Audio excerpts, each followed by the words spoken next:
What's going on, party people? It is Saturday, October 26th, 2019, and you are listening to the very second episode of Crossplay, where we get together and talk about all the video game goodness we can handle each and every weekday right here on the Whatnauts.com.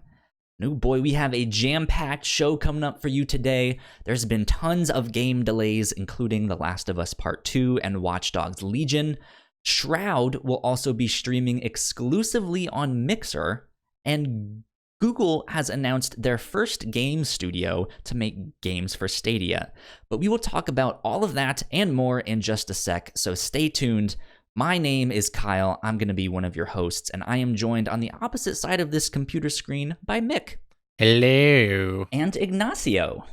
Oi, Governor. Howdy. Wait a second. You're not British. I don't know what you're saying. He is the Chilean Super Yes, Saiyan. I can. I like that. Cannot do a British accent. Yeah, I like that name. How's your guys' week been? Busy. Very busy. No I actually just got back from Boston last night. Oh wow. Okay. So I haven't been playing too much. Work has been crazy and trips and house stuff. It's been like that for a while. You're just moving into the new house. Are you getting things set up, or are things still in big old boxes? You don't know what to do yet, and Everything's out of boxes now, so it's just getting everything in place, and also buying way too much stuff to fill up the void. Right. It's expensive to move, right? And then like you have things set up so perfectly in your old house, and you're like, oh man, this looks good, I'm fantastic. And then you move, and it's like everything is different, and it doesn't fit, and I need more things, or I need to move this thing. And the worst thing is we're going from a 2-bedroom to a 4-bedroom, so there's a lot more empty space. Yeah. that is a lot of space to fill. Yeah, Sushi may just have his own bedroom eventually. One for each of the dogs. Exactly. Ignacio, how about you? What have you been up to this week? Well, it's been quite the opposite. I've had a lot of free time. Brag about it. So, for those who don't know, right now the country isn't at its very best. So, because of that, we haven't had Please classes forget what I just all week. said then. I didn't know that. Oh, so you've had no school this entire week because it's all been canceled from the protests and stuff? Yeah, I only had classes yesterday morning. They canceled those of late in the afternoon. Yeah, we haven't had any classes all week. Wow. You're safe though, right? No, yeah, I'm fine. We're all fine. Luckily, it all seems to be waning down. That's good to hear. But it's been a chaotic week. For sure. So, yeah. For those of you who don't know, Ignacio, where do you live? I live in Chile, in the capital of Santiago. And yeah, all the movement is concentrated mostly here. Yeah, there's a lot of stuff happening in Chile right now. I am very uneducated on all of that stuff, so I don't even know exactly what's going on, but I've seen some things on Twitter, and I'm just like, oh wow, there's lots of stuff happening. Yeah, to be fair, you should take what's on Twitter with maybe a bit of a grain of salt. There are people who like to exaggerate things. Sure. Mm-hmm. Yeah. Well, but at least you're safe, though. Yeah, and things seem to be slowly going back to normal. Slowly. Okay. Good stuff. Yeah. I am kind of getting ready for Halloween and stuff here. I'm not necessarily going out to do much, but I finally got my Halloween costume all set. What are you going to be? I'm going to be Jughead from Riverdale. Nice. Yeah, so my theory is like if I can pick a costume that I can build upon year after year, I can be a different version of that character then I'm set. So clever. Last year I was Jughead, but I was a much more casual one. This year I have the shirt, I have the hat, I have the like Southside Serpents jacket. Next year I'm thinking of being zombie Jughead from the Afterlife with Archie comics.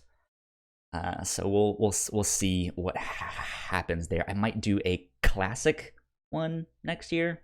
Who knows? But I'm excited about that. I ordered the jacket earlier in the month and I bought it too small.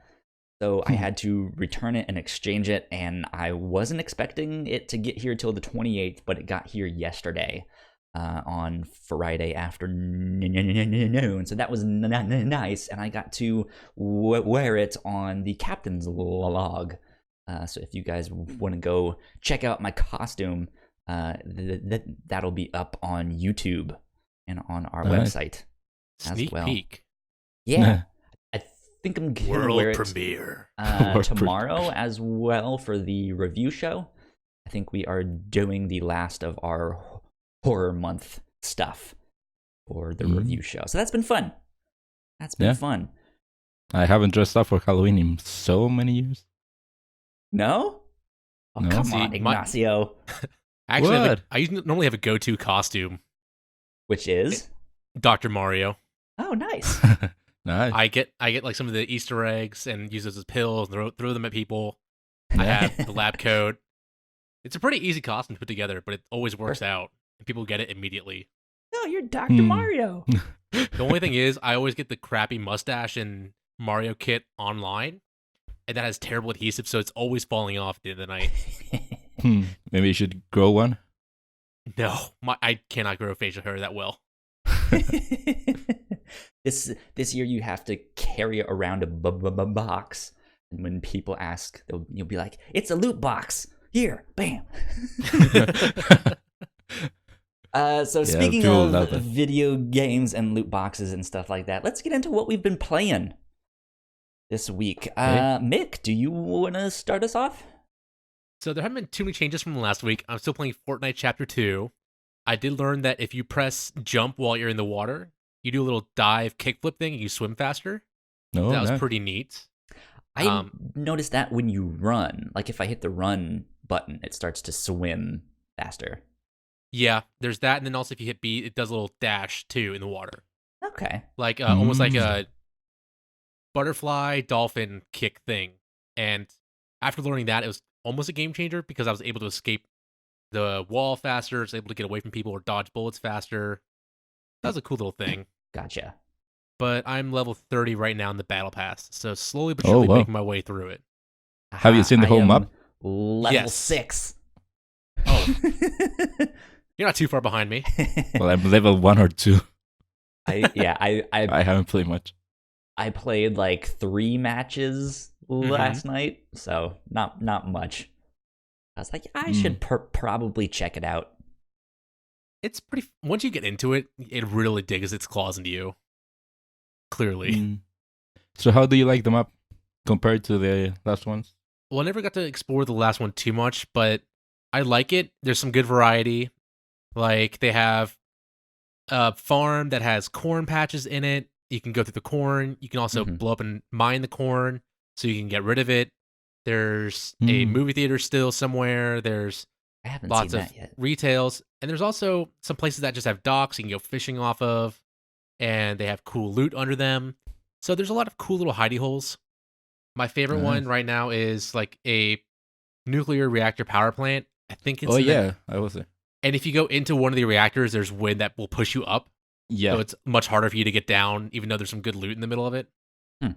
Well, you can dive down. Even though your parachute's deployed? No, you have to undeploy your parachute and then dive down. And then time it right so that you don't get crushed. How do you undeploy your parachute though once it's deployed for the last time? Because that's what I've been trying to figure out. 6?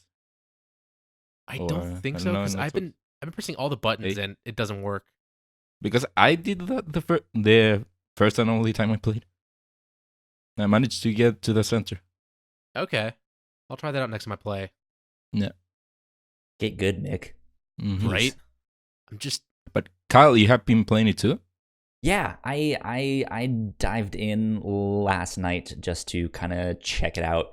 Battle Royale really isn't my thing. And that's okay. But it's fascinating. I think to jump into this after not having played it in like a year and a half. This game is something special, man. It's there's so much stuff, but it's at the same time just so simple. And it's I liked the addition of being able to like jump right into a new match after you die. Hitting that button to be like, hey, go on to the next one. I think that's neat. I think that's a fantastic addition. You can do that? Yeah. So it used to be when you died, you can like you would get spat back out to the menu to the lobby. And now it has a button that's just like, hey, I'm good to go. It's basically set me up in quick the ready next up. one. Yeah. Oh, I didn't notice. Yeah. So nice. I think that was neat. It kind of makes it so you can continuously play, which is fun, which is good. So I did that last night. I might try jumping in again over the next couple weeks just to see if I can get into it and stuff like that. But we'll see. We'll see. Yeah, I mean, they're quick matches, so it's always just jump in, jump out. I think it's a little nice having a little buffer of the bots. They are kind of annoying because they're just there, but they're easy kills. They are quick boost of confidence, and they're very easy ways to get resources. Are you still playing with bots? Yeah, I still see bots. I see them running around just mining stuff, putting up random walls. But the thing that they're always mining, so they have a ton of resources on them. Yeah. So I've been ending a lot of matches with like max resources now lately. So you said you're level 30? Level 30. And you still have bots? Yeah. Weird. Oh, it's a weird mix because I see people on all different levels. I don't know if it's like my skill is that low, but I see I'm playing against level 1 still, from like level 1 to level 50s. They're all in my match. Have you won any matches? I have won 2, but not in the past week. Oh, okay. I've gotten very close, and it's always against the ones who are very good at building. Yeah. So I'll just be sitting there building, or trying to break down their walls, and then they'll just pull out a bazooka or a shotgun and shotgun me right in the face. Yeah, they build those towers, snipe you. It's so fast. I don't know how they do it so quickly, but that's the next thing I'm going to try and work on for the next week. It's almost like a fighting game where you have to like memorize combos and stuff to be like, hey, if I'm gonna build something that looks like just a normal house, it's like up, down, left, right, BA, select, start, right? And it's just like I can't even think that fast to make that people are insane. I don't know how you can do that on a Switch, especially on the Joy-Cons. Oh yeah, no. Which is what I've been playing on, and unless they're like they have some hack that they can use keyboard and mouse, because they just swing around their character quickly and just build up a whole house tower within seconds. Are you not playing crossplay? I don't think so. I need to look at my settings to see if I am. I think after the first match or so, it asks you if you want to or not, because that's what it did with me. After I did that initial round with the bots, it was like, hey, do you want to enable crossplay? And I was like, yeah, sure, why not? Got it. I'm gonna look into that a little more to see if I am playing against people who might have a little advantage over me. Yeah, you might be able to change that somehow in the settings. Yeah, I'm pretty sure. But other than Fortnite, I've been playing a little bit more of Ni no Kuni and World of Warcraft, catching up on those. But I was also able to play the Rainbow Six Siege Halloween event just before we started recording. Okay. And I love this event. The whole concept of the event this year, it's way better than any past event they've had so far, because they try and have about one event every 3 months.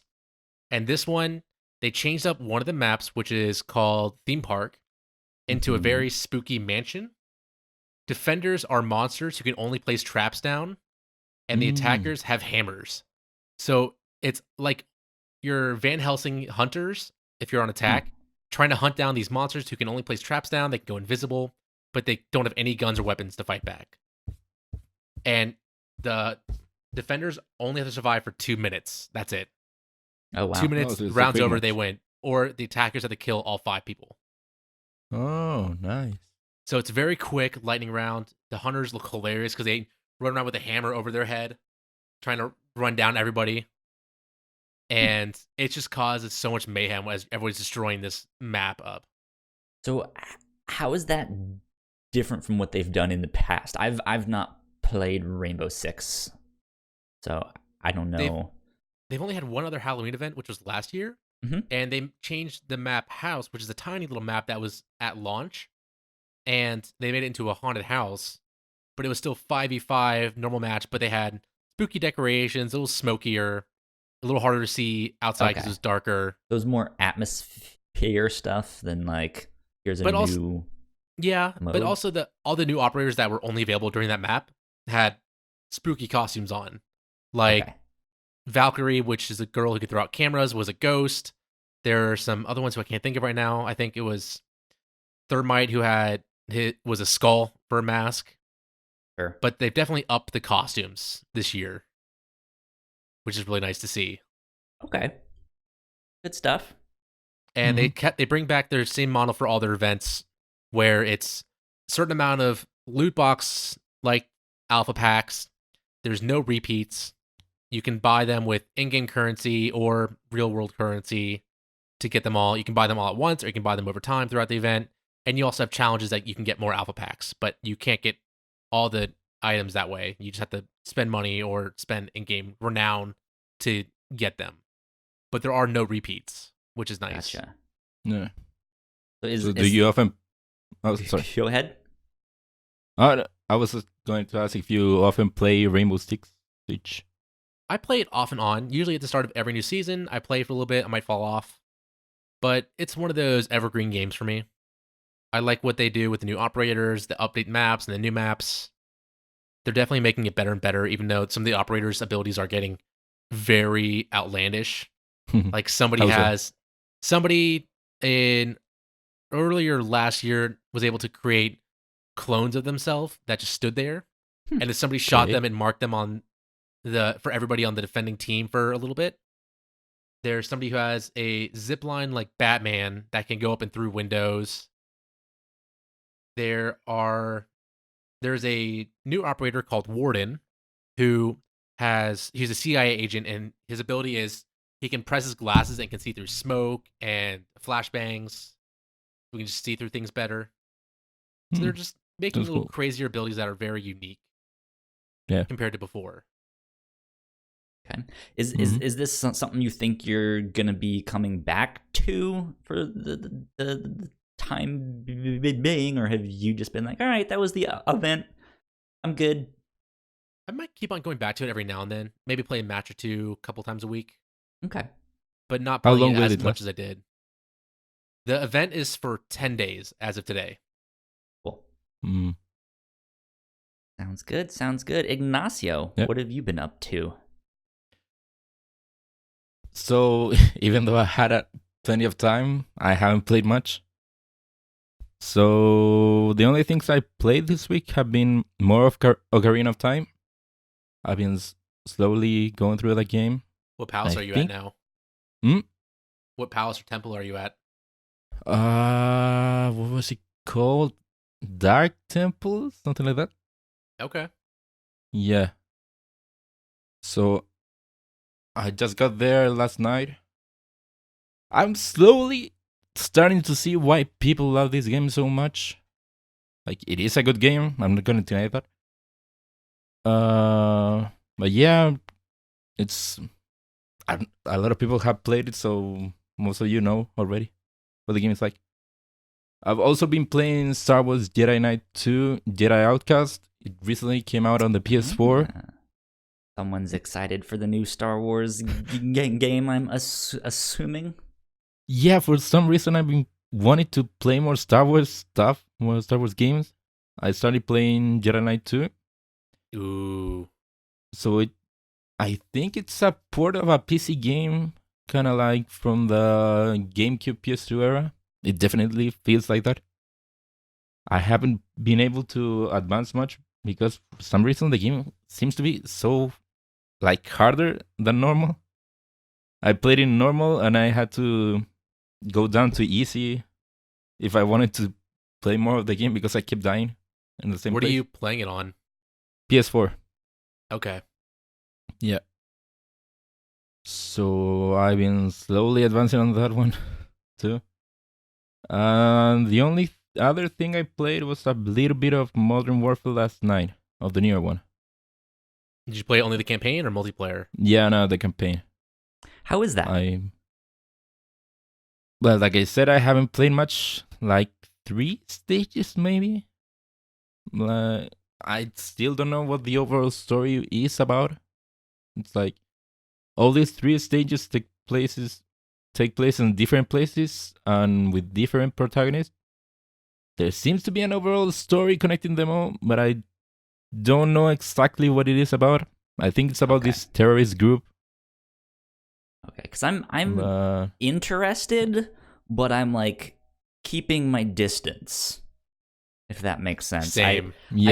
I'm not a multiplayer Call of Duty person. I like the campaigns, but I like their campaigns over the past 5-6 years haven't been great. Ever since what, Ghosts? Yeah, something like that around that time. And so I've stopped playing them, but this looks good. Yeah, apparently it's good. It has been getting, at least the story has been getting great reviews. I haven't played a Call of Duty story mode since I think Black Ops back in the day. Okay. So I don't have much to compare it with recently. Yeah. And the only reason I wanted to play this game was because it was getting good press about the story, how the story was going to be like more serious and have a bigger focus on the story. So that's mainly why I wanted to play it. There you go. Yeah. Good stuff. That's all I played. Well, I have been playing, let's see, besides Fortnite last night, I've still been playing a little bit of The Last of Us. I've been going through that. Let's see, we got out of the city, and I think we're just about to start fall. So now they're in the mountains, about to go do that stuff. But it's neat. Like when I played this game the first time, I played it pretty much like the entire weekend was The Last of Us, and that was it, and that's all I did.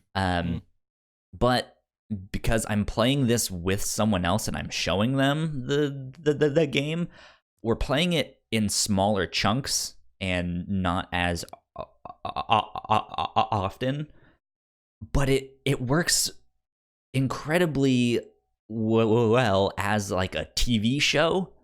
Like if you sit down, you can play for about an hour and a half, maybe 2 hours, and it will feel like you've watched a movie or a chapter of a TV show, right? Where it has like, okay, here's the start of this one section, and then we're gonna go through all that section, and it ends when we meet this character, and then next time on The Last of Us. Yeah, like you start with that, and so it's been neat to see my my friend be like, wow, I had no idea that like I could just sit here and watch this and it be like a movie for me. So I'm like, yeah, it's fantastic, it's great. So I love playing games like that though, when it's so nicely paced out. Yeah, you're not feeling rushed to play through it. You're taking it in much more. Yeah, I did that with Dead Space once, and just playing like a chapter a night, nothing too crazy, and it was a perfect way to play through like these scary, story-intensive games. Yeah.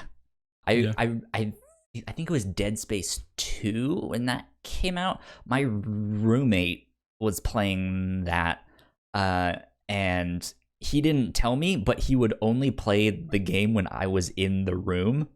Really? And I noticed it. Like I got up to go do something, like use the bathroom or something, and I saw him pause it.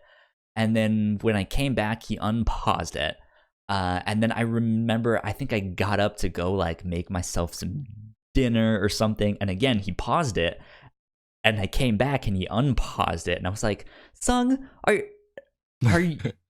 you only playing this game when I'm in the room? He's like, yeah, it's scary. Good, yeah, I've never played that game. Good times. But besides that, I've been playing more of the Outer Wilds, not to be confused with Outer Worlds. It's so confusing. I know. So Outer Wilds, like I mentioned last week, is the 20-minute time loop one. You are this little alien exploring the universe, and every 22 minutes, the galaxy explodes, and you have to restart. But all of the like knowledge and stuff that you learn from each time loop, you keep that. So you might go to one planet and find out some information on how to solve a puzzle somewhere else. And then the next time it's like, okay, well, I don't need to go to that one planet again. I can go straight to this next one. So you learn things as you go, and you start to make progress. And you start to uncover this story, and the story is actually really fascinating. It's kind of about the predecessors, like the species that came before you, so to speak, and what happened to them. But I'm starting to get to a point where I feel like it's wearing out its welcome. Like How so? I like it a lot. I want to figure out exactly what happens because I've heard the ending is spectacular. But I feel like I know most of the stuff that happened, yet there's still like 2 entire planets I haven't explored. And I know kind of what I'm supposed to do to get the ending, and I feel like I can almost go do that without seeing those other planets, really. Mm-hmm. And so it's just, I feel like I have maybe 5 more hours left of this game when it feels like I could end it now. So for a game that is story focused and is a shorter experience, it's already like I feel like they could tighten this up. Just not, not make it as long or as, I guess one of the things that kind of pads it out is just the exploration of like, you don't know exactly how to get to wherever it is you're going. You just kind of have to explore and hope for the best. There's no, there's not a great system for like, hey, you need to go here and do this thing. It has they call it their roamer system. If you go inside your spaceship, there's a computer, and you can look at the computer, and it has all the information that you've uncovered, and it links it with things. So it looks like the big like murder mystery conspiracy stuff of like, okay, these guys were connected to that, and this thing happened, and it was here, So I think that helps, but you can only access that in your ship, and I would like to be able to access that everywhere else. Some of the controls are a little bit wonky, but it's just this idea of like once you're out on a planet, you just kind of have to go and keep trying and figure things out and explore and take it slow. which I like to a certain extent. I think it's just overstayed its welcome just a tad bit. So is it always 22 minutes? Or does it ever change? It does change in a certain case. I won't say much more than that, but yeah, there was one instance where I got a certain object, and when I died in possession of that object, it was like, game over, you died, and then the credits rolled, and I was like, okay, that's not the ending. That's not what I'm supposed to do. So I've kind of cheated a little bit and looked it up and was like, okay, why did that happen? Like, I don't understand why taking that specific thing made me die and the universe didn't come back. But yeah, so like it's mostly that, whether you die from no oxygen out in space, or you crash your ship, or you get crushed by something, or something explodes and you die, like you wake right back up at the start of the game. And is 22 minutes enough to do whatever you plan on doing? Because it sounds like it's a pretty short time. It is a short time, but the whole conceit of the game is, yeah, you're not gonna get everything in one round. Sometimes you have to go back to a planet 6 or 7 times just to figure out what's going on, or explore the multiple routes. Or sometimes you'll go to one and then you'll get stuck and you'll be like, oh, I need something else from somewhere else. I don't know how to solve this yet. And so then it's like, okay, well, I don't really have much time to go do that now since I already wasted all of this time. I'm just gonna go fly into the sun and kill myself and restart the thing, right? Yeah. So you can do all that. It's fun. I really like it. I think the story is fascinating. What's the story? So you're in Alien, and it is your day to go explore the galaxy. You wake up and you're at camp, and they're like, hey, today's your big day. You're gonna go on an adventure. And then you get inside your spaceship and you take off, and that's it. You just kind of have to explore, and you'll start to uncover stuff. It was like the first hour and a half or so that I played this game, I was just like, I have no idea what's happening. I have no idea what to do. I don't understand it. But as you kind of find these things, it's like, oh, this thing connects with that thing. Huh. That means they were over here. If I go look more over on that planet, maybe I'll find something new. And then you go there and you uncover stuff. And yeah, you start to learn about the aliens that came before you and what happened to them and how they met their fate. And you start to uncover why this 22-minute time loop is happening. Got it.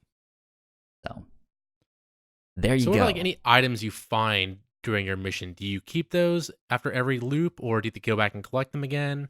There's nothing to really collect besides information, which is all stored in your PC, your ship's computer.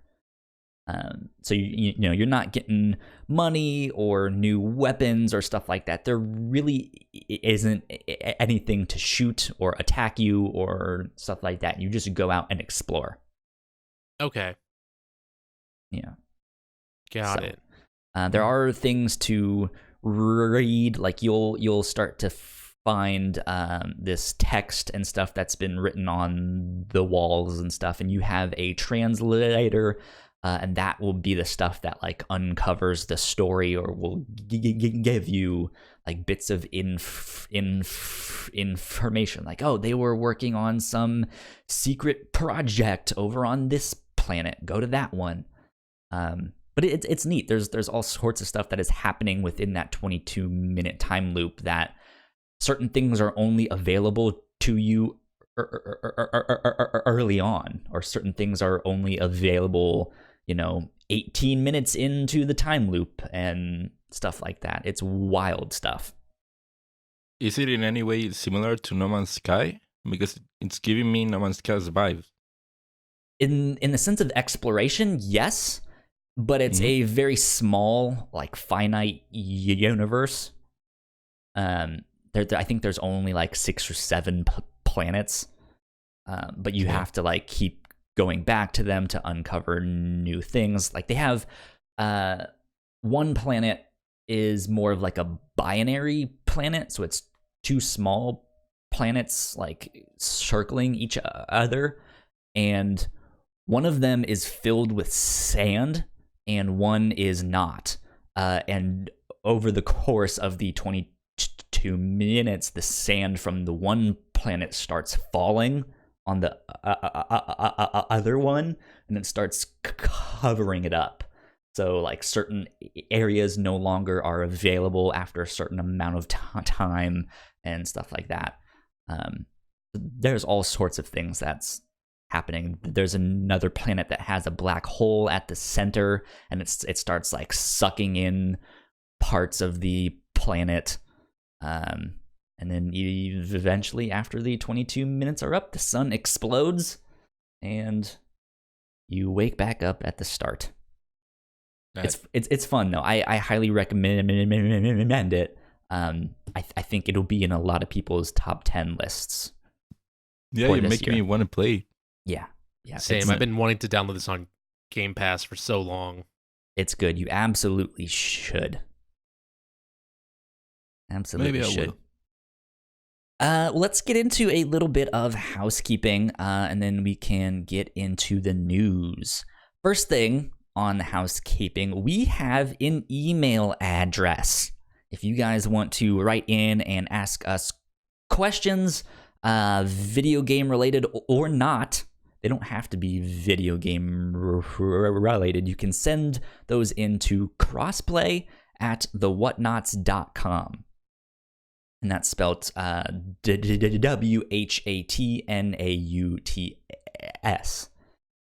Crossplay at thewhatnauts.com. So, yeah. Write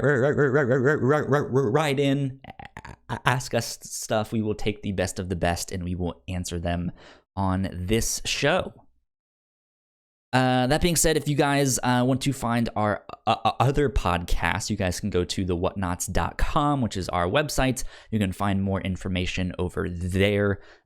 We also, you guys can find us by searching The Whatnauts on your podcasting platform of choice, and all of our shows will pop up there. We are finally on all of the platforms. We are on iTunes, we are on Spotify, we are on Google Play. So you guys can find us there and subscribe. Go rate and review us. We could absolutely use your guys' help to get into their algorithms. So if you guys like what we do here, some favorable reviews would be nice. Thank you. That being said, if you like what we do, patreon.com/thewhatnauts is where you can support us. You guys can get early access to episodes for the $1 tier. You guys can get exclusive content at the $3 tier, and at the $5 tier we will give a shout out on the podcast. So thank you so much to Sam and Christine for helping us out and keeping the mics on. We appreciate you both, and we love you lots. Thank you. Yeah. Thank you so much. Okay. Jam-packed news week. So let's get right into it. So Kyle, you were playing The Last of Us, Yes. but we might have a little bit more time until we play The Last of Us Part 2. Since that finally got announced, it was rumored for a little while that something was being delayed. Everyone thought Last of Us Part 2. Turns out it is, and it's getting moved to 4 days past my birthday. So happy late birthday to me, but for everyone else, I'll have to play it on May 29th, 2020. He's like, forget all of you guys. It's all about me. Heck yeah. It's always about my birthday when it comes around to May 25th. So they're quoting that it's because of polishing issues and quality issues, but it seems so weird that they're doing this just after they had a huge event where they had state of play. They invited a lot of people down to announce the release date for this game. Less than a month ago? Less than a month ago, yeah. It Yeah, was like it was just a couple weeks ago that they had this whole event. It reminds me a lot of what Final Fantasy 15 did, where they had a huge event, 15 big things being revealed, and then a month later they said, nah, we're pushing it back by another month or two. Those announcers lied to us. They did. We should never trust them again. Yeah. How dare they? This sucks, but at the same time, I want the game to be completely polished. I think they'll make it better. They're just keeping very tight-lipped on if that is everything. Like I feel like I've heard enough people be like, I wonder if there's something else to that. Oh, you mean like why it got delayed? Yeah. Which I don't know. I guess we can only speculate on that, but well, yeah, the industry is just so secretive about any delays, any release dates until they finally reveal them. So we can never really know. But I also agree that I don't think that it's not just polishing, because it's so weird that you need that much polishing and you didn't think you'd be able to complete it in time. Yeah. When we're this far out already. Yeah, I'm wondering if they found a bug somewhere that was a pretty big one. It was just like, oh shit. We didn't expect this. Just several game-breaking bugs. Yeah, one of the theories is that they wanted to avoid crunch during the holiday season. So that may be a reason. And that's perfectly fine. Let them take as much time as they want to enjoy the holidays, since they deserve it just as much as everyone else. Yeah. So I know that Neil Druckmann, the guy who's writing the game, wrote a PlayStation blog post with more information that you guys can find up on there and read his full statement on that. Yeah. But that was not all that got delayed, was it? No. Actually, Ubisoft came out very quickly after and said they're delaying games too. It was actually during their fiscal quarter discussions with all the stockholders. Yeah. They said that they are delaying Watchdogs Legion from March 6, 2020 to sometime in their fiscal year 2020-2021, which begins April 1st. And they're also delaying Rainbow Six Quarantine, which is their zombie-like shooter game based off the Rainbow Six Siege's in-game events from last year. And they're also delaying Gods and Monsters, which is kind of like a Assassin's Creed spin-off, but more mythological based. I forgot that game existed. I would say it's more like their stab at Breath of the Wild. Okay. Or at least that's what I've heard. It looks like Assassin's Creed in the sense that it's set in like ancient Greek, Roman time stuff, but from what I've heard, Gods and Monsters is more of the like, go wherever you want, do whatever you want. It's an adventure game type of thing, kind of like Zelda, Breath of the Wild. It's a lot more colorful, a lot more cartoonish, and more fantastical. Yeah, exactly. But what is interesting about this is that they delayed 3 games at once, not one game. Yeah. Well, this also comes into our next point where they said that Ghost Recon Breakpoint failed, and they made it to their stockholders, who are very mad at them now. Yeah, very mad. Furious, admitting that their game, which is a successor to one of their best-selling games ever, Ghost Recon Wildlands. It's one of the up there games, like along with Division 1, and I liked Wildlands. I haven't had a chance to play Breakpoint, but from what I've been hearing, it's just a messy, buggy game. It's a lot more the same in a bad way. They were saying that fans were mad there's no gameplay innovations, and these new innovations they did add were not perfectly implemented into the game. So there's a lot of different factors that just did not work out for it, and they are just calling it a failure already. So with that realization, they're trying to look back at their games that they're about to release, like Legion, Quarantine, Gods and Monsters, and add a lot more polish to them, make sure they're more innovative, and just let them simmer more to make sure they are ready to go out and not hitting us over the head more and more with these open world, long lasting games. Yeah. Because there is burnout that happens with them. Which I don't think is that much. Like, Ubisoft has kind of done this before. Yeah. Too. Yeah, with Assassin's Creed. Yeah, with Assassin's Creed. It just, game after game, it was the exact same thing. And don't get me wrong, I am a sucker for the Assassin's Creed games. But yeah,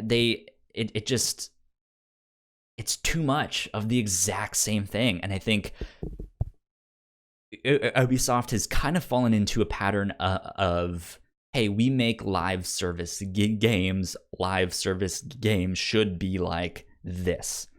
And it doesn't matter if it's The Division or if it's Ghost Recon. They're all kind of the same. And I think they're starting to realize, oh, we could have just put this all in one game and then done something else with the rest of our stuff. And one of their stockholders even mentioned this happens every console generation. Like, they wind up, they kill it, and then they wind down with bad sales, or they try and start learning that they need to take a break more. So it's just a cyclical pattern for them that they keep on going through, that hopefully they stop repeating and they just start nailing it again. Because Ubisoft, for a while, people were disappointed in Ubisoft games, that, oh, it's just another Ubisoft game. And during the middle of this generation, people were excited for another Ubisoft game because it had a quality control to it. It had this nice open world that had lots to explore and do, especially with Origin coming out and Far Cry 5, Division, Wildlands. All those just had that Ubisoft backing to it that we didn't see for a while. Yeah. Mm-hmm. Yeah, but what I like that Ubisoft does is that as long as people want the same game, they'll give them the same game. But as soon as they stop wanting the same game, they will acknowledge that and say, okay, we cannot do the same game. Let's try another thing. So at least they are self-aware enough to correct their path. And we see that now that they decided to delay the other games. You have to assume that it is related to the failure of Breakpoint. Well, it makes me think, like, how different is Watchdogs Legion truly going to be? Well, they quoted the Legion delay to be really making sure that body switching stuff that they have and having every person be able to be a character is perfect. They don't want any issues with that. Yeah. Which I'm fine with if that's the main mechanic of the game. Yeah, that sounds fantastic. I know in a marketing sense that's really difficult to pull off, of just like, okay, well, how, like, games sell better if there is a human face on the cover and stuff like that. Sequels don't sell as well, so we're already in the third installment of this. They're in a very tricky spot with how to market that game. I don't know if they know exactly what to do with that yet, but besides that mechanic, I'm wondering if it's just going to be their typical open world, millions of question marks to go discover, some kind of loot based system to, like, it.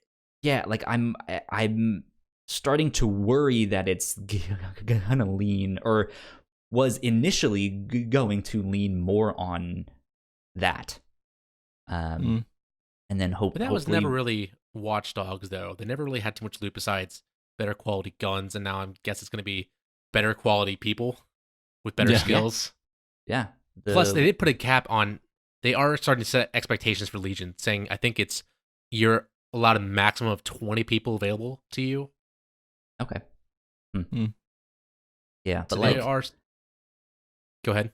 I was just gonna say, one of the big critiques of Breakpoint was that they put this loot system in there that really didn't need to be in there, and it was basically the same thing as the Division 2, which I think is a fantastic game, and I was very surprised to hear that underperformed, because that was a great game, and you should all go play it.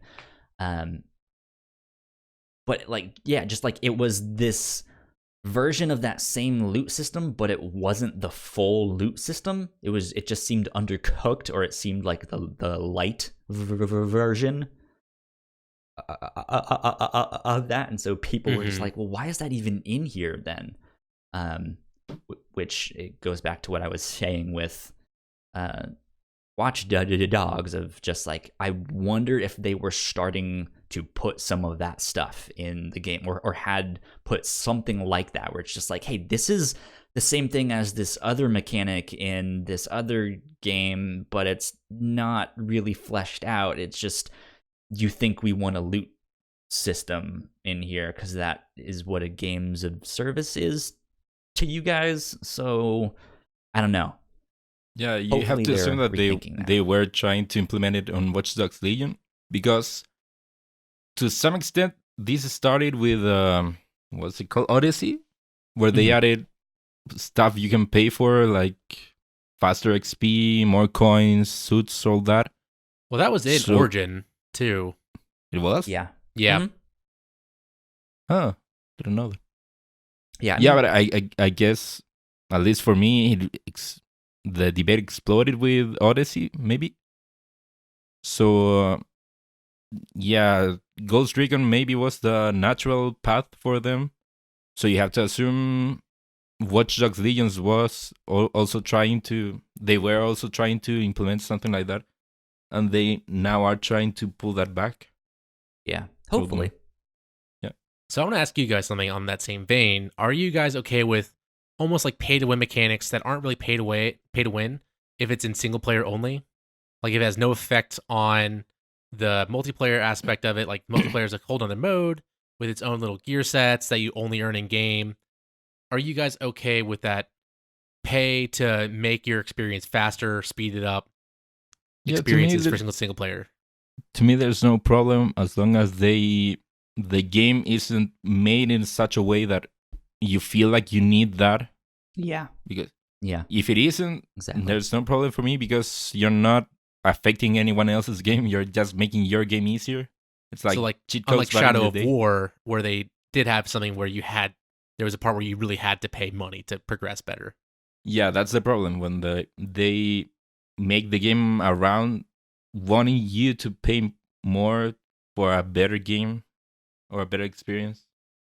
But as long as the game isn't affected because those are there and those things you pay for are just extra, I have no problem. Yeah, I think for me, as long as it doesn't feel necessary, and as long as they're like not pushing it down your throat, if I know it's available, that's fine. It's not necessarily for me. I know a long time ago I had a bad experience with an Assassin's Creed game for something very similar. I think it was when they were first starting to implement that stuff, and they changed the mechanics so that when you go to like the lookout towers things, right, and you synchronize your map, it didn't show you all of the stuff that was there, because that's what it used to do. And then so I went and I got all of that stuff, and apparently I was still missing like a certain thing, and I was just like, well, I've gotten all this stuff here, like what the hell is wrong with this? And then I was just looking in the menus and all that stuff, and I found a I guess one of those time saver packs where it was like, hey, here, pay $10 to unlock all of the stuff on the map or whatnot, or you can use however many Ubisoft points. And so thankfully I had enough of those Ubisoft points to get that. But then I bought the thing, and my map like lit up with just so much stuff, and I was just like, Like, I've already been to all of the things to unlock and synchronize the map. Like, why would it not, like, that? They weren't pushing it down my throat in that one, but it really felt like I needed to have that to complete whatever it was that I was trying to do. So as long as it's not that, then okay. I'm fine with that. So what about subscription models? If they decided to go with a subscription model to give you some of those extra boosters, maybe some extra coins here and there, maybe even allow you to get the costumes for free, that wouldn't change anything. Would you guys pay for something like that? No. It depends. For me, no. So going to the next story, Bethesda tried to do this, and it failed horribly. Oh, no. Who would have thought? Right? I saw this and was like, I stopped at work, and I was just like, why are they doing this? Like, I hadn't even read it yet. I saw this and I just started laughing. Yeah, because it was just another nail in their coffin. Because some of you didn't know, Fallout 76 decided to launch Fallout First, which is a premium membership to Fallout 76 that removed some features that they were advertising was going to come for free and made it behind a paid subscription wall for $12 a month or $100 a year. And that included $100. Scrap box with unlimited storage, survival tent that is a custom fast travel point, 1650 items each month, and a ranger armor outfit, emotes, and a private server for you and your friends to play in. Yeah. Which I think the idea behind this isn't a bad idea, actually. I think this is something that this game could absolutely benefit from. However, they have, I think, so many other problems that they have had in the past or that they are still continuing to work on, that this just seems tone deaf of like, we don't need this right now. It was also so poorly timed too, because they just delayed the Wastelanders DLC for one thing, which is their big thing. The only reason I would see this being good announcement was if they announced Fallout 76 is now going to be free to play, and anybody who bought the game is going to get a year of this for free. Yeah. Then it would make sense. Yeah. Not for our $60 games. And the subscription is like that. more than Game Pass. Yeah. Yeah, I think something like that, or if this game had launched successfully, right, and everything went fairly smooth, and it was like, hey, people like this game. You bought the $60 version. It's been out now for months and months. Hey, here's a subscription thing for extra content, and you guys can finally have the private servers you've been asking for. Like I think that would have hit perfectly fine. Yeah. But it has so much problems, and then the subscription thing has barely anything to it. Like, you get a custom fast travel point, an outfit, emotes, and a scrap box with unlimited storage. Which has its own issues now, too. So we haven't even gotten into all of that stuff and what went wrong with this. But even the private server, it doesn't allow mods. So what's the point? Because people wanted the private servers to mod it. Yeah. Yeah, it's so weird. Strange stuff. So yeah, there's also been a lot of problems with this. One of the main ones is the disappearing scrap. So you get this scrap box that you can put all of your extra scrap in, and it's unlimited, so you can put as much as you want in there. Except players have been noticing that their scrap is disappearing when they put it in there. You don't need space if you don't have any. But the problem gets worse because for most people, it was just a UI issue of it not appearing, but it was still there. But for a select few people who had a ton of stuff in their unlimited scrap box, it was gone. They lost it all. Well, according to you, it's bad. Bethesda, it's not gone. It's just they said a select few people did lose it forever. Oh, really? Yeah. They're working on a hot fix with that. And they are going to try and turn all the items that people lost, but for some people, they lost everything that they put in there. Yeah. Wow. So they did that, and then it seems like there was some confusion about already looted chests. They would go into a private server and be like, hey, there's supposed to be an item here, but it looks like someone else already took it. This is a private server. What the hell? And apparently there's a thing in the game that if you loot a chest or something in one server, you log out and then log back into another server, that same chest will appear to be loaded for some time. I guess that's to like stop people from cheesing it, right? Yeah. And so people were just like, hey, this is a brand new server and there's, this stuff is missing. What's happening? So that caused a lot of confusion. But then on top of that, apparently if someone is on your friends list, they can join your private server without permission. Yeah, not so private after all. Which Bethesda responded by saying that's not ideal. No shit. Really? Like, whoops. That's not good. Oh, God. Just the shit show continues. Yeah. Yeah. They cannot catch a break. I kind of feel bad, though. But on top of that, a lot of what they announced in this subscription plan in Fallout First was previously announced content that they did not indicate would be behind a paywall. Mm-hmm. So, they said but previously that all content would be free and only cosmetics would be behind a paywall. Yeah. So here comes this, and what's going on with this? What do you know? It's behind a paywall. We already mentioned the Wastelanders DLC, which was going to be, going to have NPCs that gave you story quests and stuff like that, and they had dialogue that got delayed. To make it more like regular Fallout. Exactly.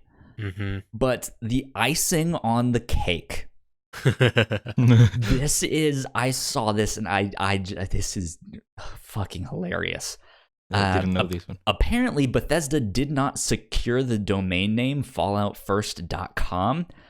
It has since been fixed. They snatched it up somehow. But originally an angry Fallout fan bought it up and put up a fake version of their blog post that explained it all. Like, it looked the exact same, except they changed all the words and all of that stuff, and it was just bashing it. Just like, this is the fucking worst, blah, blah, blah, F this, Isn't F the number that. one rule of content creation that if you say or think of something, you should go ahead and buy the domain name just in case? Yeah. Yeah, and somehow he just like, they didn't buy they didn't buy the domain. Oh, the internet. So it's available. I don't know if I want to put the link in the description or not, but you guys can find it. I'm sure it's still up if you go to like archive.com and their Wayback Machine. I'm sure you guys can find it somewhere. I don't have. And there's the link screenshots on up hand. there somewhere too. Oh. Yeah, you guys can read the whole thing. This guy was ripping him a new one. It was terrible. So it's all about things. In the same vein as weird decisions, Google has finally announced that they have their first studio, Stadia Games Entertainment, which is coming to Montreal. And you would think that for somebody making a console, they would already have a studio lined up ready to make those exclusive games for launch. Yeah. But they are just announcing this. Yeah, I mean, it's good that they have one. I'm glad this exists, and I want to see this continue because I think this is potentially a sign of them sticking with this for some time. Yeah, for at hopefully. least I sure a hope couple so. years. Yeah. Yeah, but do they really need one? I think so, yeah.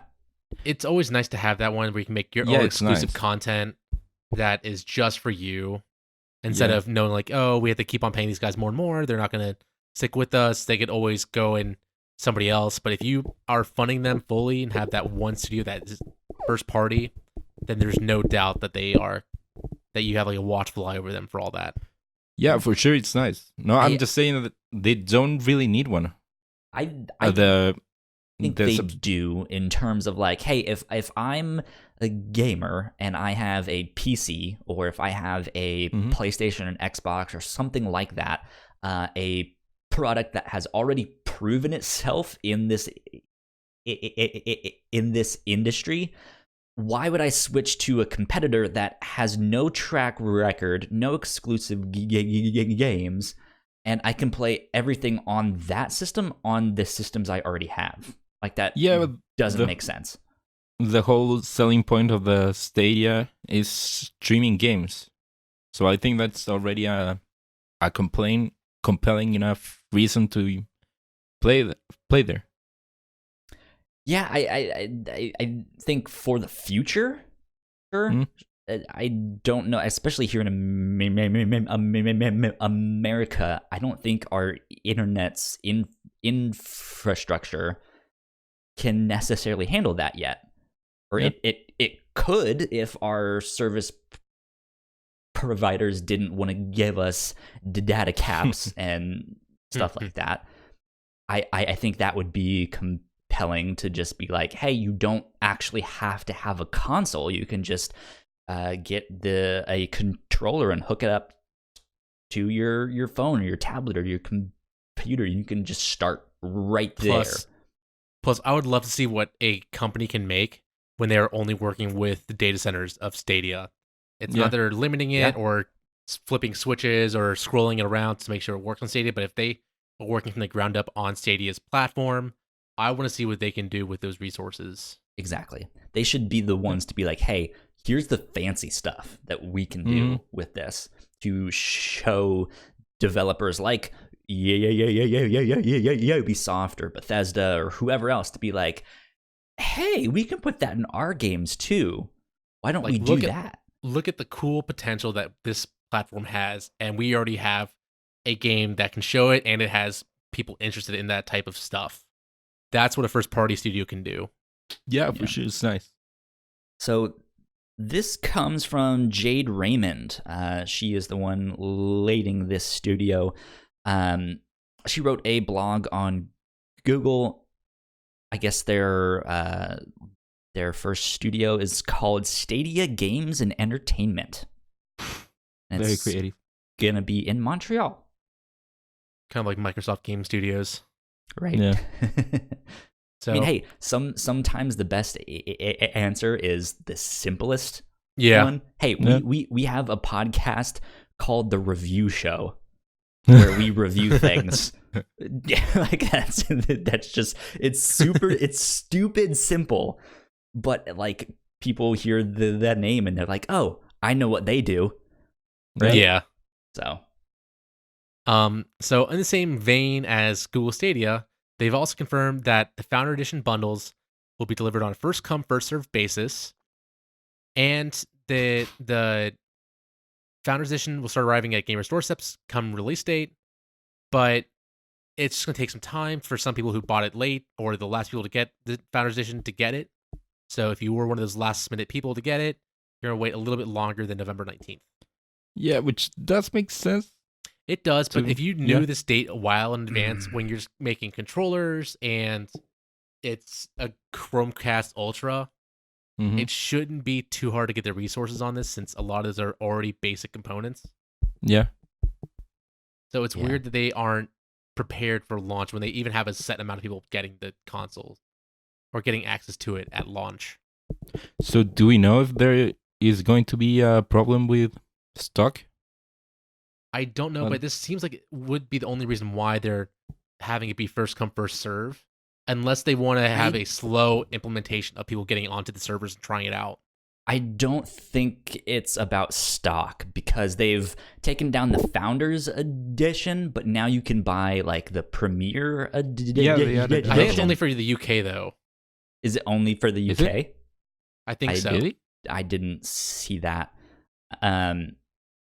But yeah, it seems like they have this, it's still $130. The only difference is you get a white controller.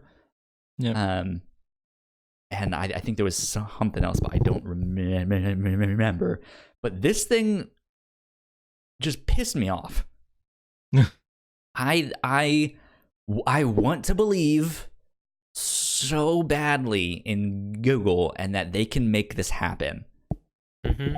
But I feel like they have done just a shit job at explaining what this is and communicating their product and how it's gonna work and what it is, like all that. It's been terrible.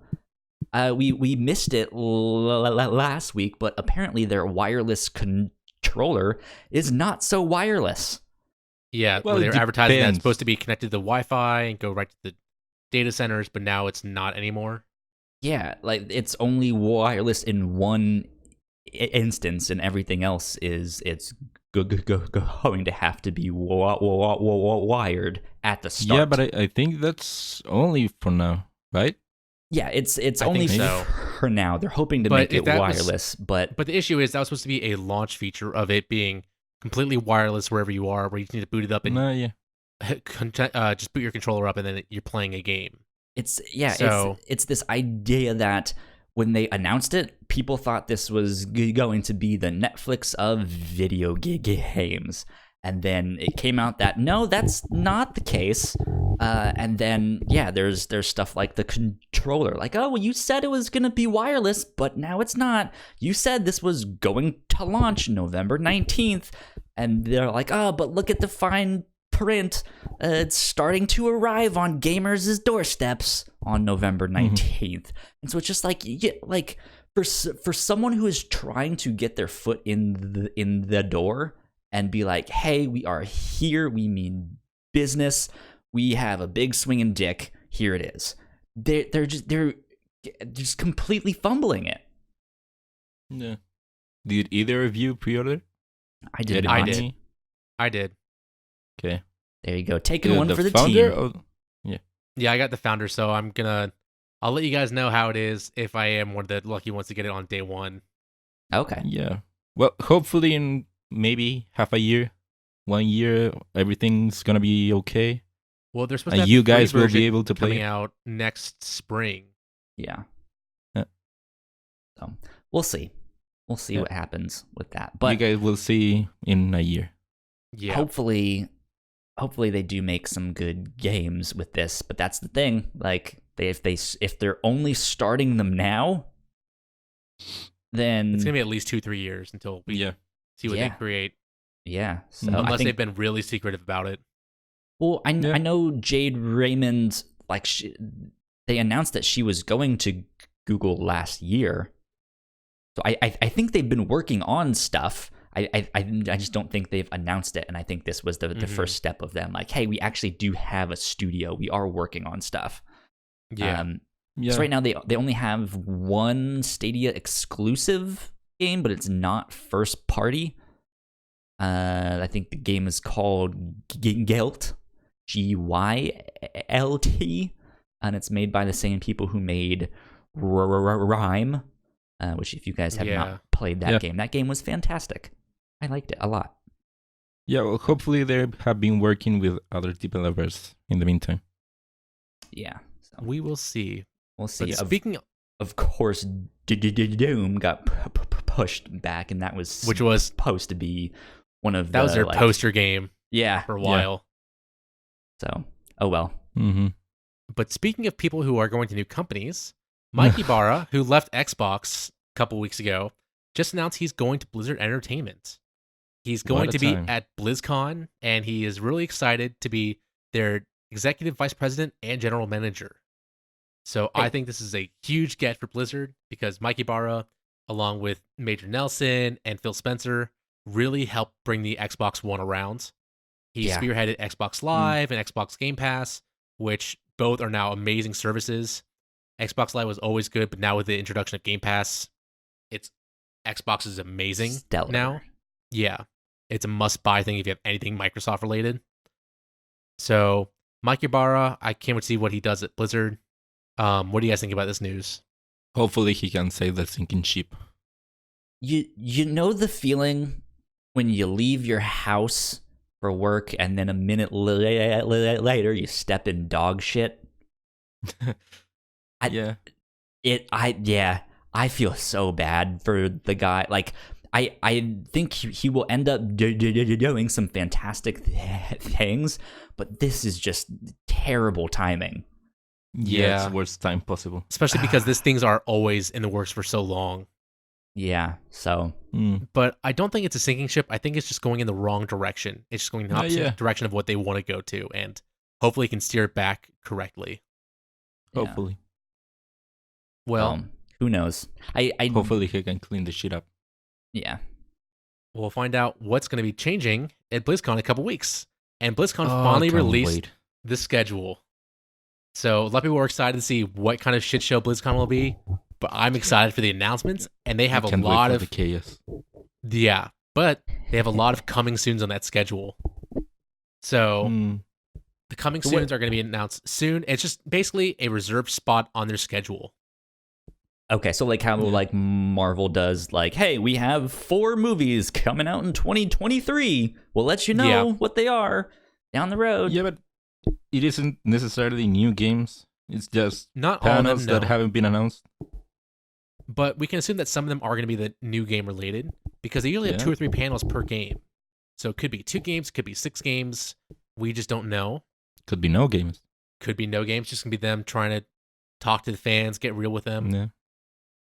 Swing their chair around, like a cool teacher. Oh, God. The mess is going to be. I would love to see Jalen Brack walk up on stage and just pull out a chair, swing it around, sit it on it backwards, and just try and get real with us fans. They won't do that. It's the Captain America meme. So, we hear you're mad at us.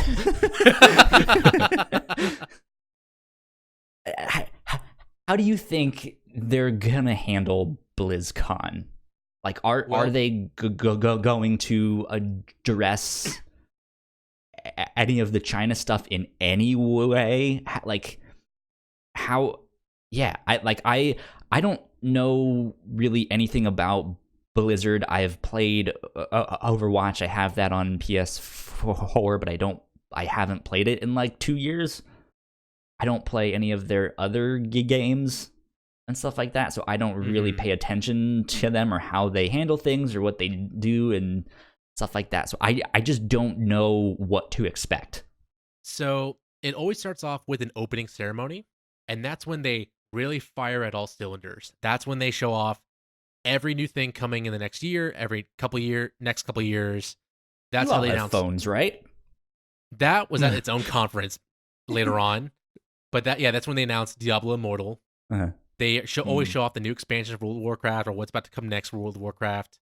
A hint at the next hero. They basically have every leader of every department. For Ian Hazacostas, the leader of Overwatch comes out, leader of Hearthstone comes out in their own arenas, and they show off, hey, this is what's coming up next. Come to our panels later on to learn a lot more. So, but there's also a time when the leader of Blizzard, Jalen Brack now, comes out and talks about how the company is doing. So he might come out and talk about it then. It's just going to be really hard to tell until next weekend. There's no way they're going to talk about China. Like, what are they going to say? I think it's going to be very vague. We want money. We want money. Okay, sorry. Bye. Yeah. What can they say about China that won't piss off other people? They really can't. That's why I think they're just going to talk about it very vaguely, unless one of these panels is tell us how we can be better. No way. Which I really doubt. Yeah, they won't expose themselves to that. Because people are going to come to the panels just to talk shit to them. Hey, how could you be doing this? I mean, don't do it. Along that on line, one hand, though, on one hand, though, having a set space to be like, hey, if you want to yell at us and tell us how we can be better, there's a space right over here. You can yell at us all you want. And that kind of directs it, like that puts Blizzard in control, so to speak, of just like, let's move them over here, which is potentially something they could do. I don't know if they would do it exactly like that, but Yeah, Well, that's just I feel like that would be some kind of move a corporation would do, right? Their biggest fear that everyone had was what's going to happen to the Q&A panels. Because for some of these games, they have panels where people just go up, ask lore questions. What's coming next? What do you guys think about this in the game? You got this wrong, so what are you going to do about it? And is this a joke? Yeah. Like that, well, people lied, but the moderators, and this year there's only one Q&A panel up right now for World of Warcraft, and they already announced that to submit questions to it, you have to go to a mailbox somewhere in like the WoW section of BlizzCon and submit a question to it, and they're going to read through them all and pick out the best ones. So that's what I was thinking. Somehow vet them first, like write them all down and be like, "Hey, Jimmy from Minnesota writes in and says, yeah." And they were vetted beforehand, but you had to talk to a moderator at the panel saying, "Hey, I'm going to ask this question," and they'll say yes or no, and then you can still lie to them. But now they got rid of the lying aspect. You have to write down the question. They're going to read it off the card. Yeah, otherwise you just have a line of Winnie the Poohs there. Trying to ask question. Illegal Winnie the Poohs. So what are you most excited for? What is the thing you remember in was it Avatar: The Last Airbender when they show up and the guy's like, "Oh my God, it's the Avatar!" Yeah, the meme. The foam in the mouth guy. Yeah. What would make you do that? So besides seeing what this shit show will be, I'm still excited for BlizzCon, and I would love to see more Warcraft 3 Reforged, which is that complete remake of Warcraft 3 and Warcraft 3 The Frozen Throne, the RTS game. I really want to see what comes next for World of Warcraft because I love that game. I love the story for it. Right now, it's rumored to be the Shadowlands, which is the realm of death that we're going to. Okay. So, do you want to spoil more Warcraft lore? I always could. Yeah, you could. Maybe not right now, except that it's rumored that we're going to fight, I guess, the Queen of Death, which is this all-powerful being that nobody really knows about. They don't really talk about death. There's rumor that there's in the pantheons and these demigods, there's all these things about life and knowledge, but there's none about death. So what happened to these death aspects? Are they just not real, or were they banished somewhere? And are they plotting something? Death, where is thy sting?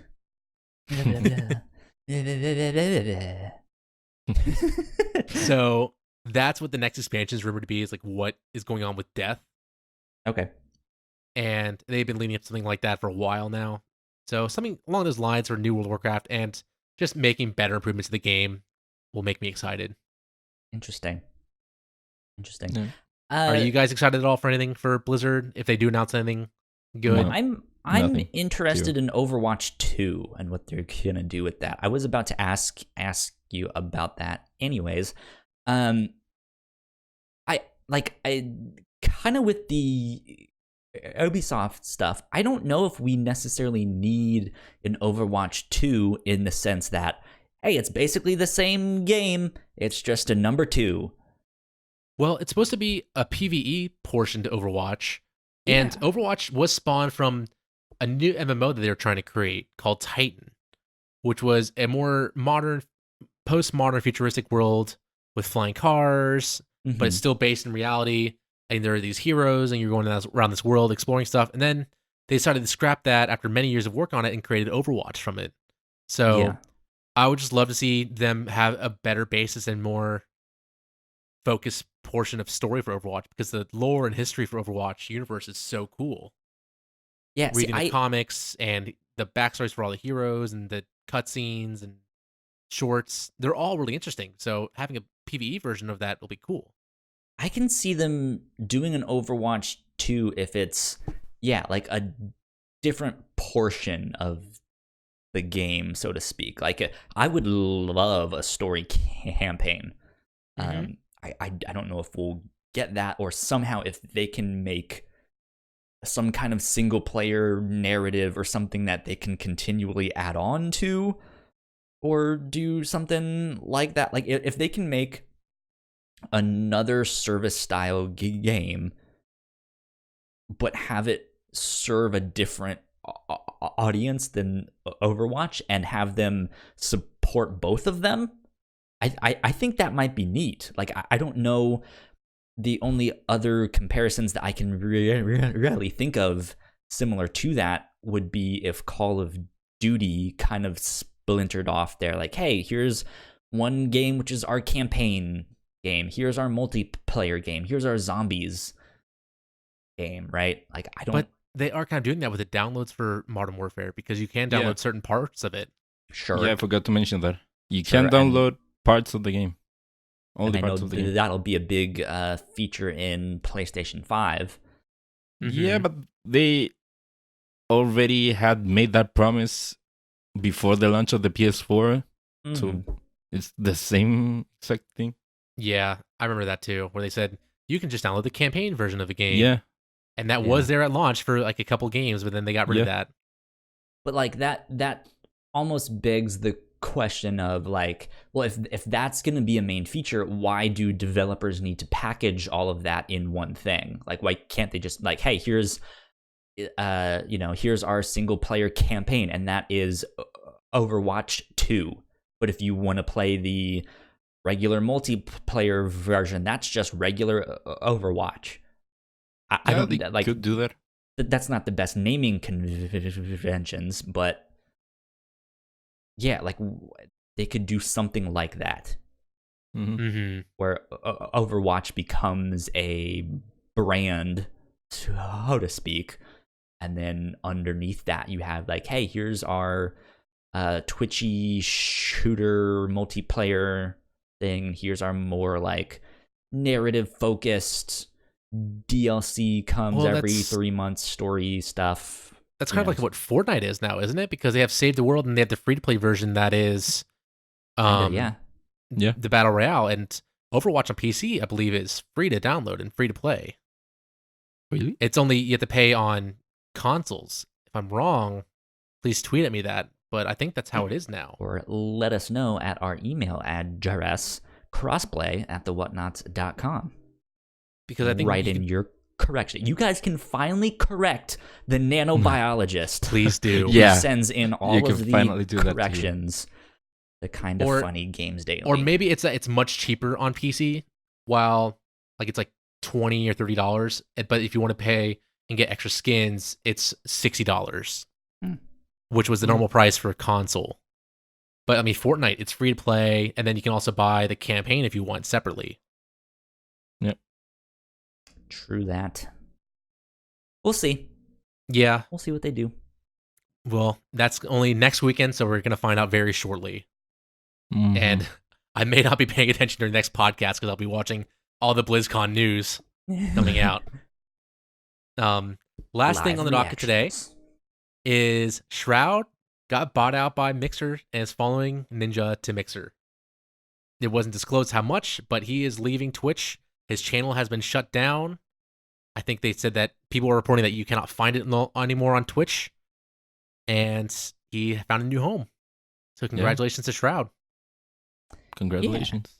Yeah. So Microsoft making some moves. This is an interesting thing for me. I don't watch very many streamers. It's just not necessarily for me. However, the conversation around this whole thing is fascinating to me, of Mixer being a competitor to Twitch and them slowly starting to sign exclusive contracts with certain streamers. They now have Ninja and Shroud, like arguably the two most popular streamers. Like it's starting to turn into like typical conversations you would hear for actual sports and stuff like that. Oh, LeBron James is moving to here and blah blah blah. Like that's kind of fascinating to me that it can almost have that kind of feel to it. I don't know if you guys get the same stuff.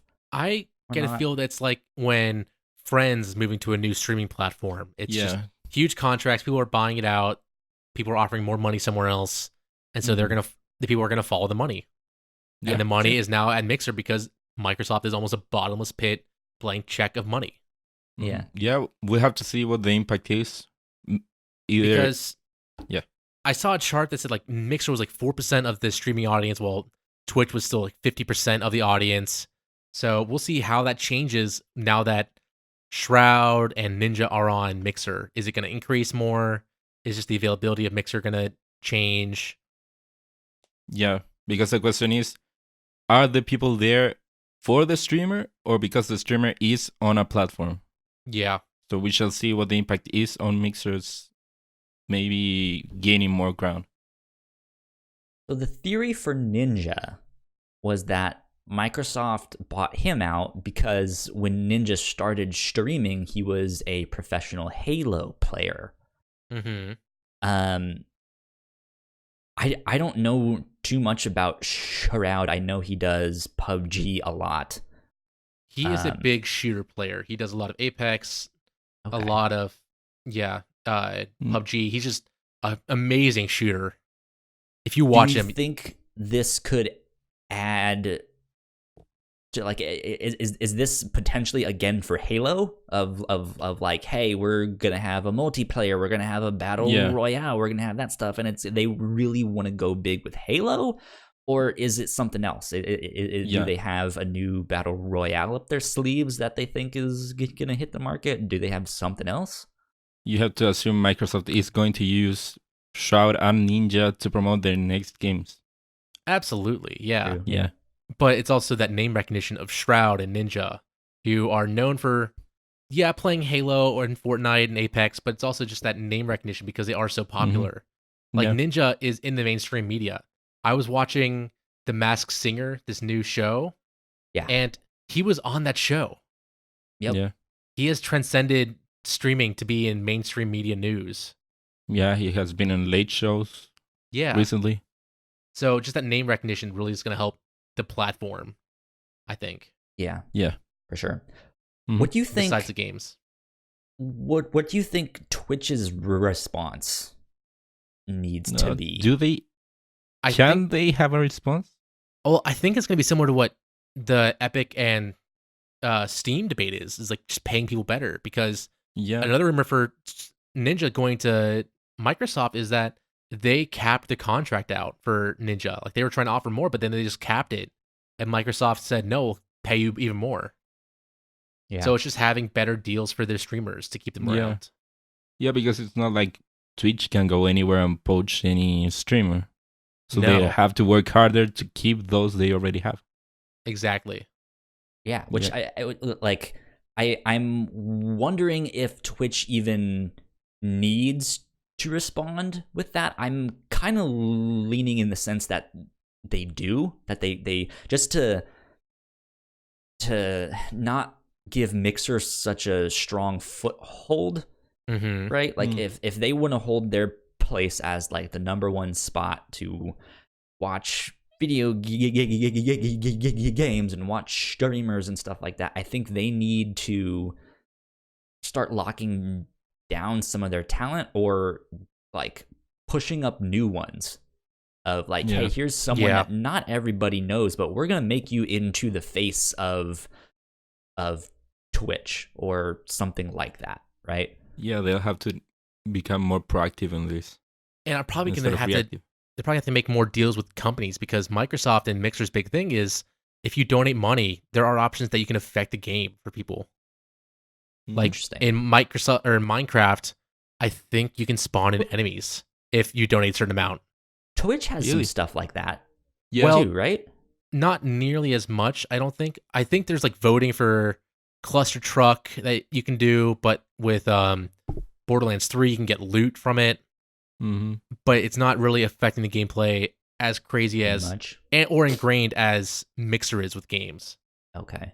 Because think about like what they can do with Halo. They can add different skull modifiers through the chat depending on what's donated more to. Interesting. Like, that's a possibility with what they have ingrained in their systems already. Yeah, and also Twitch has that Amazon money, so you can expect them to throw more money at people and say, hey, let's do something with Twitch. And it could be as simple as them changing the payouts to streamers too. Yeah, they could do streamers. Twitch even want to be like known for only video games. Like they might have a more general focus. Is even what I'm thinking, because I know they are starting to stream like football games and stuff like that. Yeah, so it wasn't long ago when they started adding an option to just have talk streams. Yeah. So I'm wondering if Mixer is gonna be hyper focused, whereas Twitch might not do any of these exclusive contracts and instead focus on a more general thing of like, hey, we have video gamers on here playing games and stuff, but we also have sports, we have football, we have this, we have podcasts, we have this and that, right? I don't know. They might take a different route. I think only time will tell. Yeah. So one last thing with this, Xbox and Microsoft has slowly this generation been putting out service after service. Hey, we have backwards compatibility, we have Games Pass, we have this, we have that. What if Microsoft ends up delivering on the promises of Stadia when they announced all of that stuff? That. How so? So specifically with the thing of like, oh, if you're watching someone on Mixer, maybe there's a pop-up that says, hey, you can play this game right now on Game Pass. And you just hit the button and it starts. I was thinking the same thing. Maybe when they implement their own streaming service. What was it called? xCloud. Like that. Like you take Mixer mixed with xCloud mixed with Game Pass, and I think they have the ingredients, and I think they know what to do with them. I just don't think they've announced it yet. Of like, we are going to be the platform for you, for gamers. You can play all of our first party games on that stuff with a bunch of indie titles and third party games on Game Pass. You can stream it directly to Mixer if you want, and or if you're watching Mixer and you also have Game Pass, you can jump right in to where the streamer left off, or if you know that whole thing of like, hey, you can make a clip on YouTube and share it on social media, and people can hop in right at that moment to see if they can complete it and stuff like that. 'Cause that's something else that Stadia was like, look at what we can do, look at what I can do. And I'll raise you one better. They combo Mixer with Xbox Game Pass Ultimate. They have free subscriptions. They have xCloud tied to it. So you can really do everything with Game Pass Ultimate, and it's driving that subscription model already more. That $15 a month, it has so much flexibility now where you get a free subscription. Even you might have priority joining of games with streamers too. Yeah. Where it could manage who's in your party, who's joining and playing games with you. They could do that. I'm starting to think Xbox is gonna sneak up and just be like, "Bam, we have this." Oh, too. they've been sneaking up. It's just how they're gonna bring the full picture together and really step out in front. Yeah. Yeah. I think it's gonna be fascinating to see what happens. Good stuff. Let's see. Again, did we miss anything this week? Did either of you remember stuff as we were talking about it? No, I think we're good. No, I don't think so. Cool. Well, just one more time, write in all your emails to us at crossplay@thewhatnauts.com. That's where you can send in your questions, comments, concerns, corrections, all sorts of stuff. Mick, yes. Where can they find you on the internet? I am everywhere as the Nanobiologist, or on like Twitter, Xbox, PlayStation. I am DA Nanobiologist because of character limits. And Ignacio, how about yourself? You can find me on Twitter at Ignacio Rojas B. That's IGNACIOROJSB. You guys can find me at Yo Kyle Springer on Twitter and Instagram. And you guys can find us at the Whatnauts on Twitter if you guys want to stay up to date with all of our shows. And I didn't mention it last week, but we also have a Discord channel that you guys can join. So come in, say hi. We can talk about comics and video games and all sorts of TV shows and stuff like that. You guys can go to thewhatnauts.com/Discord. You guys can join that. We would love to have you. And you guys can join our little community, our growing little community. Yeah.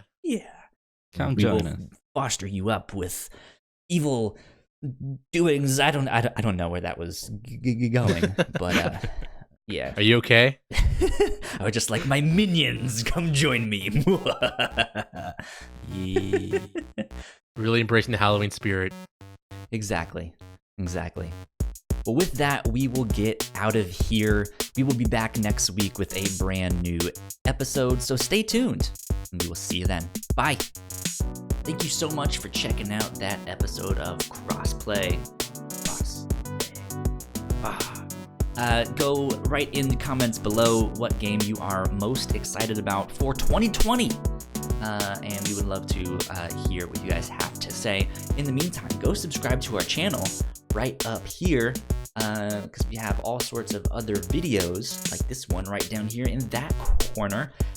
We have multiple other podcasts besides this video game one. Go check those out, and it would be greatly appreciated. We will see you guys next time, though, so adios.